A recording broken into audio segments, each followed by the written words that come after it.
тэгэхээр Google дээр Office email үйлчлэгийг хэрхэн тохируулах тухай. За та эхлээд энэ Quick Settings руу дараад тэгэнгүүтээ бүх settings руу орно. За тэгэнгүүт Accounts болон Import гэдэг хэсэг байгаа.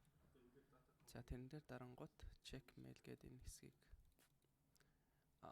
шинээр нэмнэ гэсэн үг.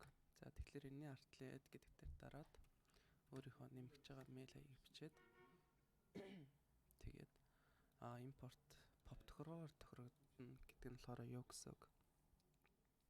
Таны мэйлүүд Office email-ийн сервер дээр биш бүгд Gmail руу хуулагдана гэсэн үг. Тэгэхээр нөгөө Gmail-ийнх нь багтаамжинд өөрсөн үед ч юм уу ямар нэг асуудал гарах тохиолдол байдаг гэсэн үг.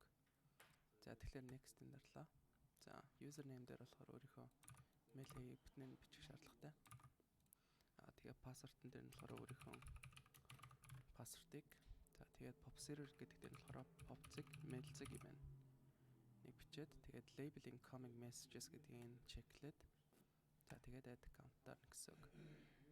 За тэгэхээр энэ аккаунтаасаа mail явуулах боломжтой болгохын тулд шууд үргэлжлүүлээд next-ийн дараад энэ ч болохоор илгээсэн хэрэглэгч нь юу гэж ямар нэртэй харагдах вэ гэдгийг бичнэ гэсэн үг. За миний хувьд болохоор мэндэ. За next дарлаа. Тэгээ SMTP сервер нь болохоор SMTP-зэг, mail-зэг юм байна.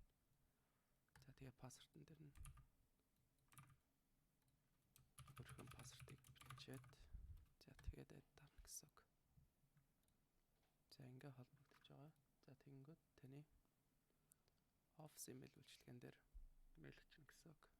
За тэгэхээр